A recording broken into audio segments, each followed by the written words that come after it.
नाज़रीन, मीरो खान ॻोठ चन्ना में केतिराई ॿार उरड़ी में मुब्तला थी विया आहिनि। तालके अस्पताल इलाज लाइ पहुतल मरीज़नि खे इंतिज़ामिया तरफ़ां डॉक्टर ऐं दवाऊं न हुअण जो जवाज़ ॼाणाए वापसि करे छॾियो आहे। रिपोर्ट सब्तरतनियो।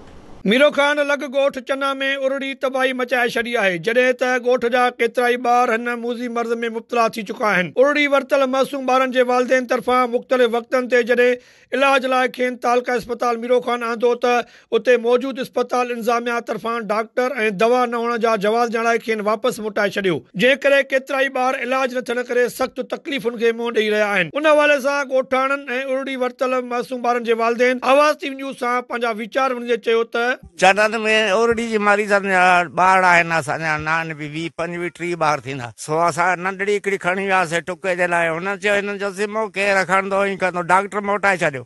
असां वापसि मोटी आयासीं, टुको न कयो। ॿार सॼा वता पिया आहिनि, को इलाज लाइ तयारु कोन्हे मीरो खान डॉक्टरनि में। असां ईअं ख़ाली मोटी आयासीं, घर पिया आहिनि ॿार।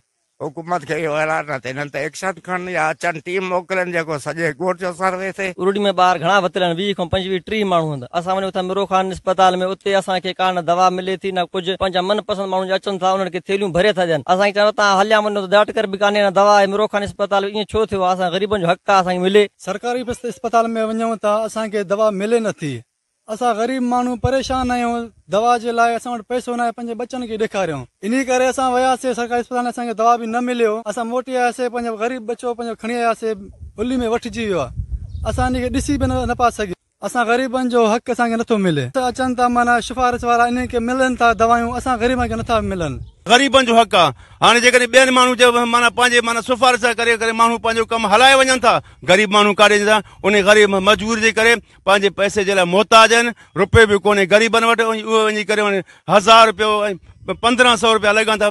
प्राइवेट नथा ग़रीब नथा करे सघनि। केतिरा ॿारनि जा साह ईअं गुम थी था वञनि। असां सभई हितां जेॾी महिल वीचारा ॿार खणी था वञनि, उते धिका था खाइनि। चवनि था डॉक्टर कोन्हनि, हेतिरी दवाउनि जे हूंदे असां बीठा धिका था खाऊं। पंहिंजा हुननि जा मनपसंद माण्हू अचनि था, हुननि खे ॾिसूं था, अखियुनि सां असां बेंचनि ते वेठा, हुननि खे थैलियूं भरियूं ॾियनि था। पोइ हाणे हुननि जा माइट आहिनि, दोस्त आहिनि, पाड़ेसरी आहिनि, उन्हनि खे खणी था। के बि मुलाज़िम कोन्हनि, के डॉक्टर को मौजूद ई न आहे, न वरी का दवा आहे। वञनि था धिका ॾेई साई पटे वाला मोटाए था छॾनि। डॉक्टर आहे न को, ग़रीब माण्हू वञनि काॾे। हुननि जो वधीक चवणु इहो त असां केतिराई भेरा पंहिंजे मासूम ॿारनि खे इलाज लाइ मीरो खान अस्पताल खणी विया आहियूं, पर असांखे धिका ॾेई वापसि कयो वियो ऐं पंहिंजे मनपसंद माण्हुनि खे दवा ॾिनी वञे थी। असीं मुतालबो था करियूं त जल्द खां जल्द असांजे ॿारनि जो इलाज करायो वञे। कैमरामैन अज़हर अली बबर सां गॾु सफदर अली तुंहिंजो, आवाज़ न्यूज़ मीरो खान।